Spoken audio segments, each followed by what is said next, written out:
Mon père était député et le plus jeune de France. Et il s'est engagé volontaire en 1939. Le rapporteur du budget militaire, il devait pas partir, mais il a voulu y aller, donc il s'est engagé. Et il a été en 1939 dans le nord de la France, arrêté comme des milliers de soldats. Il a été prisonnier de guerre dans un camp près de Lille. Et là, il a organisé son évasion. Car un jour, on a demandé à tous les officiers, ceux qui étaient francs-maçons, ceux qui étaient juifs, sortir des rangs. Là, il s'est rendu compte qu'il se passait quelque chose, donc il a décidé de s'évader. À Villamblar, il avait connu le docteur Dupuy, il avait acheté une petite maison dans le village, et quand il est arrivé à Paris, il n'a plus trouvé ma mère, ni mon frère, ni ma sœur, et il est monté directement sur Villamblar, et arrivé à Villamblar, il a retrouvé la famille. Moi-même, j'étais pas né. Je suis né qu'en 40. Donc il est resté en Dordogne, il a rencontré ses amis du Parti Socialiste à droite à gauche, il a cherché à savoir ce qui se passait, a rencontré des gens, s'il y avait des mouvements, il avait entendu l'appel du général de Gaulle, et un jour il reçoit un coup de téléphone de Maxime Ance, qui était député avec lui à Paris. Lorsque Bloch a rencontré Georges Béguet, et lorsque Maxime Ance lui a fait part du désir de Londres de parachuter des hommes, des armes, de l'argent, etc. en France, à l'époque, Pierre Bloch avait une maison, une propriété à Villamblar. Et Pierre Bloch, informé donc de ce désir de Londres de faire un parachutage, pourquoi pas en Périgord, en parle au maire de Villamblar, qui était le docteur Dupuy, et dit, écoutez, on pourrait peut-être envisager un parachutage dans la région. Et le docteur Dupuy, qui n'était pas, que ce soit Bloch, que ce soit Dupuy, c'était des intellectuels. Il fallait un homme de terrain.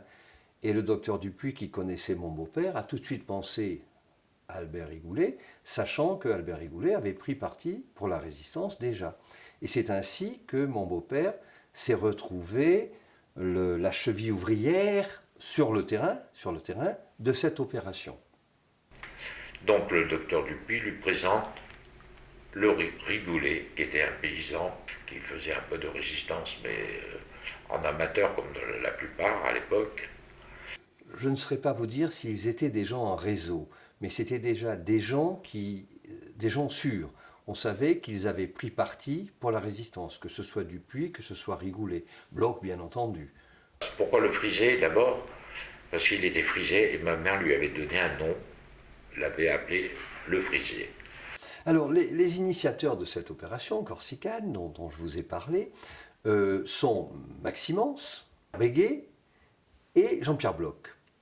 Et ensuite, localement, c'est le docteur Dupuy, qui était maire de Villamblar, et l'homme de main, l'homme de terrain, c'était Albert Rigoulet. Et Albert Rigoulet, étant fils de paysan, paysan lui-même, mécanicien mais paysan aussi, connaissait parfaitement les environs de la Gudale, et c'est lui qui a trouvé ce terrain qui faisait un terrain déboisé, qui faisait 900 mètres de long, et qui se prêtait à ce genre de parachutage. Et c'est lui qui ensuite, effectivement, a géré au sol, tous les aspects pratiques et techniques de cette opération. Et alors mon beau-père avait fait, quelques années avant, il était né en 16, avait fait son service militaire dans l'aviation à Cazaux. Donc il n'était pas totalement ignorant du fonctionnement pas des avions, enfin des aviateurs, du vol, etc. Donc il était un des éléments nécessaires à la réussite de cette opération. Dans ce rendez-vous qu'il a eu à Châteauroux, il décide d'avoir un nom de résistance, Gabriel. Ma mère s'appelait Gabi, donc il dit Gabriel. Et le message, c'était Gabriel, le premier message, c'était Gabriel vous envoie ses amitiés. Ça, c'était le message qui est passé sur la radio de Londres pendant 8 jours. Et puis, le message qui devait annoncer le parachutage, c'était Gabriel va bien. Donc, effectivement, un beau jour, Dupuis, Bloch, qui était à Villamblard, mon beau-père, qui était à Saint-Jean-d'Hérault, dans sa ferme de Bellaco, entendent le message pendant 8 jours. Bon. Et puis, au bout de 8 jours, le second message, Gabriel va bien, ça voulait dire que le parachutage devait avoir lieu dans la journée et à minuit.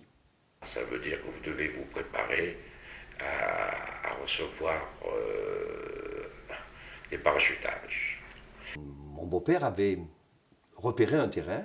Le docteur Dupuis lui avait demandé de repérer un terrain, etc. On avait donné les coordonnées de ce terrain, on avait envoyé les coordonnées de ce terrain à Londres, etc. Donc arrive le jour J, le 10 octobre, je crois. Mon beau-père vendangait ce jour-là. Alors le docteur Dupuis va voir mon beau-père et le trouve dans sa vigne. Et là, il ne fallait pas attirer l'attention.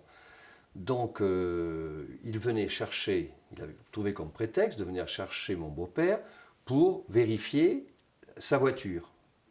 Puisque mon beau-père était mécanicien, il était cultivateur et mécanicien.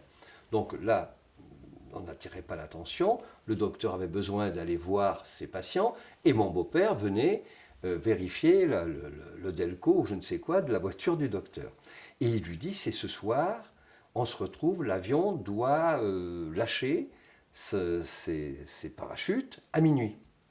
Mon beau-père, mine de rien, continue à vendanger, etc. Et se prépare pour aller sur le terrain d'atterrissage. Il y part assez tôt, c'est un homme prévoyant, mon beau-père. Alors il avait emporté des provisions de bouche, il avait emporté du vin de Bergerac, il avait emporté une pelle, une pioche pour enterrer les morts si les choses se passaient pas bien, si un des parachutistes cassait du bois et se soit tué. Enfin, il avait pensé à tout, de thermos de café, etc. Et lampe torche. Et il était sur le terrain bien avant. Et il s'est trouvé que l'avion, venant de Londres, devait arriver qu'à minuit. Or, mon beau-père étant déjà sur le terrain de la Gudal à 11h du soir, l'avion est arrivé très rapidement. Mais à ce moment-là, ni Bloch, ni Dupuis n'étaient là. Et Dupuis avait la croix de papier, la croix blanche qui devait baliser le terrain. Et puis mon beau-père était tout seul avec une seule lampe pour faire des signes. Et cet avion passait et repassait. Mon beau-père dit, bon, on va se faire repérer, c'est pas possible, ça va mal finir. Et puis enfin arrive le docteur Dupuis, vers 11h30. Donc ils arrivent à la Gudal et l'avion tournait depuis 1 heure. Mais il s'était trompé.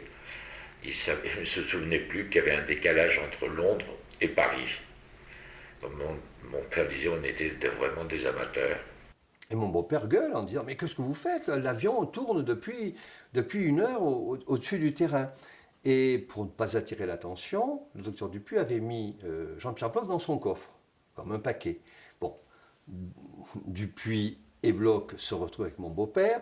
Ils développent la croix blanche pour que l'avion la repère. Et puis chacun, avec leur lampe torche, font des signes.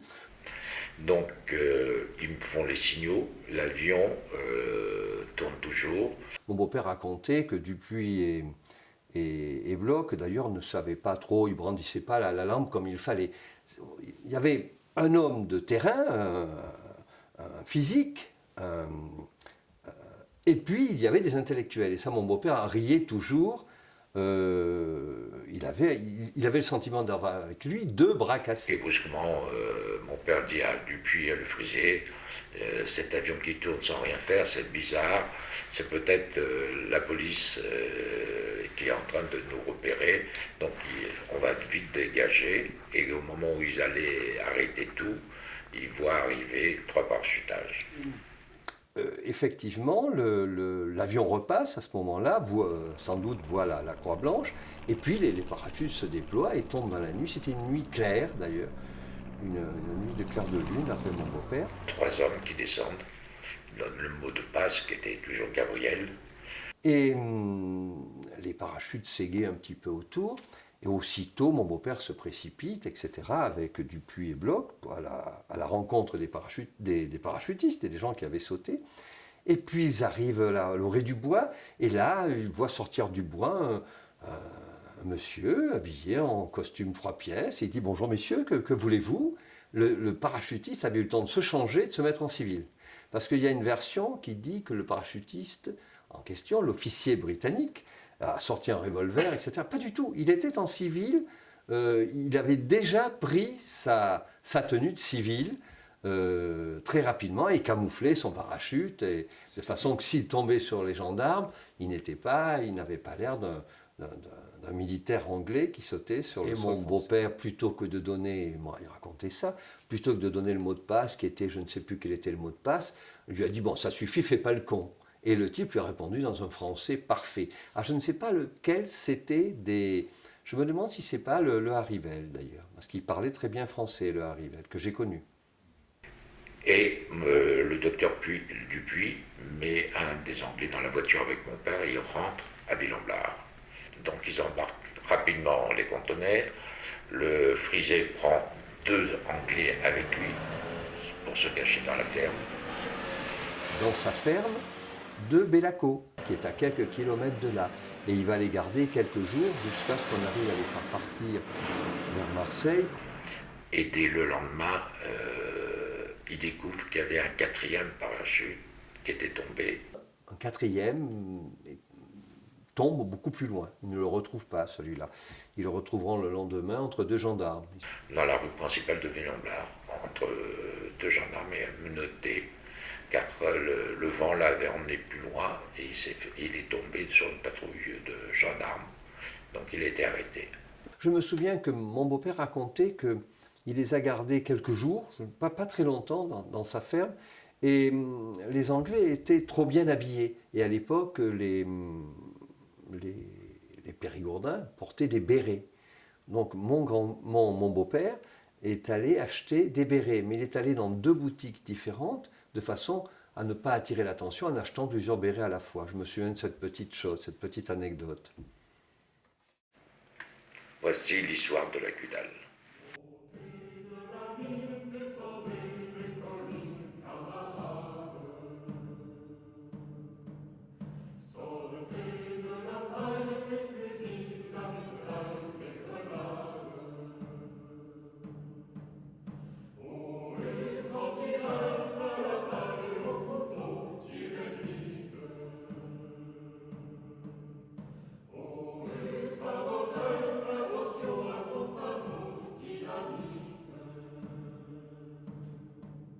C'est nous qui brisons